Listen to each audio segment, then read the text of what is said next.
She was starving, clutching her baby with nothing left to give. Desperate, she begged to trade her child for bread, until a silent rancher stepped forward.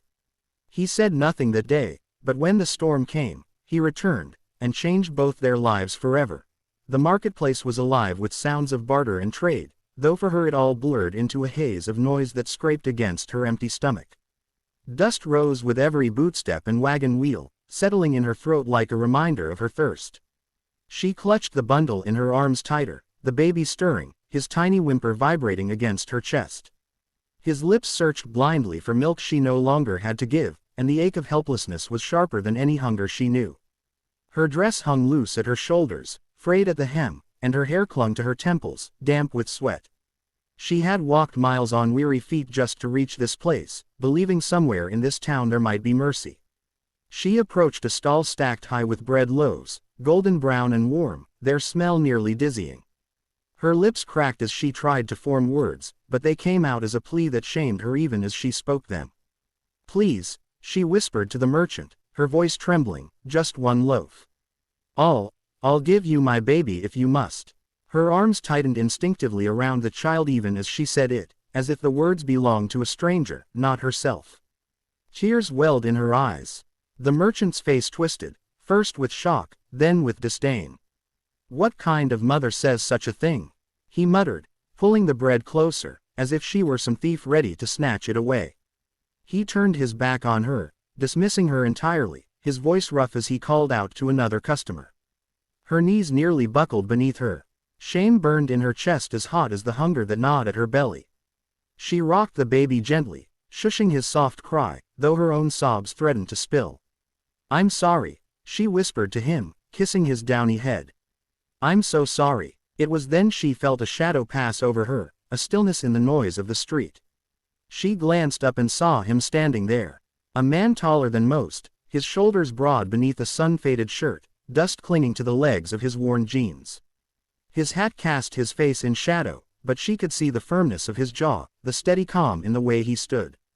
He didn't move right away, didn't say a word. He only looked at her, and though she tried to avoid his eyes, something in his gaze made her breath catch. She half expected him to scold her like the merchant, to tell her she was a disgrace, a desperate fool. Instead, he reached slowly into the saddlebag slung over his horse, his movements unhurried, quiet. From it, he drew out a loaf of bread, round, rustic, its crust firm but still warm from the bakery. He stepped forward, closing the space between them with steady boots on the dirt, and held it out. Her lips parted, confusion and disbelief tangling in her chest. She stared at the bread, then at him. His eyes were a strange mixture, stern and unreadable, yet softened by something she didn't quite dare to name. He didn't offer words, didn't ask her name, didn't lecture her. He simply placed the bread in her trembling hands. The warmth of it seeped into her skin, and suddenly her tears fell freely, hot against her cheeks. She wanted to speak, to thank him, to explain that she wasn't really going to trade her baby, that she had only said it out of despair. But the words caught in her throat, stuck like dry sand. She could only nod, clutching the bread as if it were salvation itself. For a heartbeat, they held each other's gaze. She saw the lines of hardship etched into his face, the quiet strength of a man used to solitude. He seemed to see her too, not just the ragged woman in rags, but something deeper, something worth stopping for. Then, without breaking the silence, he turned. He adjusted the saddle on his horse, mounted with practiced ease, and rode slowly down the road, leaving her standing in the dust. She stood there long after he was gone, her baby stirring faintly against her chest. She broke off a small piece of bread, soft inside, and pressed it to her lips, the taste nearly undoing her. She kissed her child's forehead, pressing crumbs to his lips, watching as he suckled them with a hunger that broke her heart and healed it all at once. Her tears fell onto the bread, dampening it, but she didn't care. She whispered to him, rocking him gently, "We'll live another day, my love." But in the corner of her heart, hidden beneath the fear and the exhaustion, another whisper lingered. Who was the silent rancher who had given without asking, who had said nothing when words might have cut or soothed, who had only left her with bread and questions? She stared down the road where the dust was settling from his horse's hoofs, her chest heavy but strangely lighter than before. She did not know his name, but she knew the kindness of his silence. And as night fell and the marketplace emptied, she wrapped the bread carefully, cradled her child closer, and held on to a fragile spark of hope. The storm rolled in from the horizon like an army of shadows, swallowing the plains in gray. Clouds stacked high and heavy, and the first drops of rain fell thick against the dry earth, hissing as they struck the dust. She was already drenched when she stumbled to the edge of town, her baby wrapped in the thin, ragged blanket that was all she had left of her old life. Each step sank into mud, her shoes ruined, her body weak from too many days without food. The baby whimpered in her arms, his cries rising whenever thunder cracked across the sky. She whispered to him, rocking him desperately, "Hush, my darling, it's all right, Mama's here." But her voice trembled, and the truth pressed heavy in her chest. She wasn't sure she could keep them both alive much longer. She sank to her knees near an abandoned wagon, the rain running down her face like rivers. The baby's small fist clutched her collar as if sensing her weakness. She pressed her lips to his forehead, shivering, her body too frail to offer him the warmth he needed. The storm raged on, unforgiving, and she thought bitterly of how cruel the world could be, that mercy was rarer than bread. Her tears mixed with the rain, indistinguishable, and she closed her eyes, too tired to fight the hopelessness gnawing at her. It was then she heard it, the steady rhythm of hooves through mud, a sound too deliberate to be mistaken for thunder. She opened her eyes, blinking through the storm, and saw a figure approach. A man on horseback, his frame outlined against a flash of lightning, rain dripping from the brim of his wide hat. He slowed as he neared, and even before she recognized him, her heart seemed to know. The silent rancher. He drew his horse to a stop beside her, and for a moment he didn't speak, only looked down at her with that same unreadable expression she remembered from the market. She thought perhaps he would ride on, as so many had passed her before, but then his voice broke through the roar of the storm, deep, firm, and startlingly gentle. "You'll catch your death out here." Her lips trembled, too stunned to answer. She tightened her hold on her baby, as if shielding him from the world, from this man who had already seen too much of her desperation. But the rancher was already dismounting, his boots sinking into the mud as he came closer. He moved with a calm steadiness, unhurried despite the storm. Without asking permission, he reached down and helped her to her feet, his hand warm and strong beneath her arm.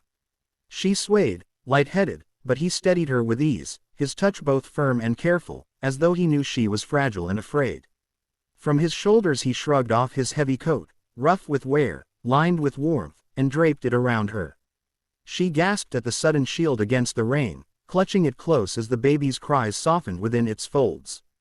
The coat smelled faintly of leather and smoke, of horses and long days in the sun. For the first time in weeks, she felt protected. The rancher adjusted the blanket around the baby, his large hands surprisingly gentle as he tucked the edges against the child's face. The baby blinked up at him, the storm's roar forgotten for a moment, and whimpered softly before settling. The sight of the hardened man softening at her child's touch stirred something in her chest she hadn't felt in years, something dangerously close to hope. She found her voice at last, though it was little more than a broken whisper. "Why are you helping me?" The question had lived in her heart since that day in the market, when he had handed her bread and walked away without a word. For a long moment he didn't answer. Rain streaked his face, his eyes shadowed beneath his hat brim, but she thought she saw something flicker in them, something that made her breath catch. He looked not only at her but through her, as though he could see every mile she had walked, every night she had starved, every choice she had made to keep her baby alive. At last he spoke, his voice low but steady, because no mother should have to choose between bread and her baby. Her throat closed, emotion rushing in like the storm. She bit her lip, trying not to sob, but her tears fell freely anyway, hot against her rain-chilled skin. She pressed her face into the baby's head, holding him close, but her eyes lingered on the rancher, trying to understand this man who offered kindness without condition. The rain beat harder, and he tilted his head toward his horse. "Come on, you'll both freeze if you stay here."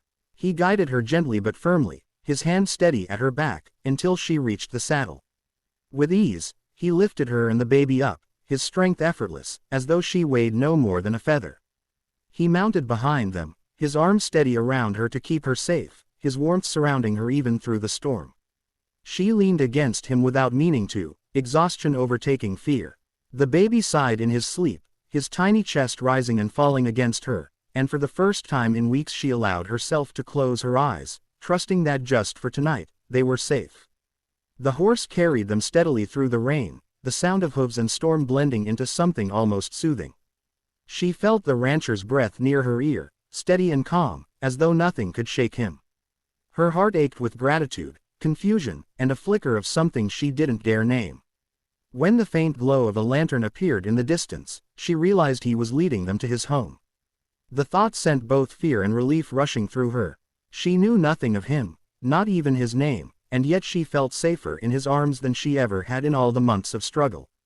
As the storm raged on behind them, she clung to the fragile hope his words had given her, that maybe she wasn't alone anymore, that maybe the world still held kindness, and that perhaps, just perhaps, she had found it in this silent rancher who had taken both her and her child into his care.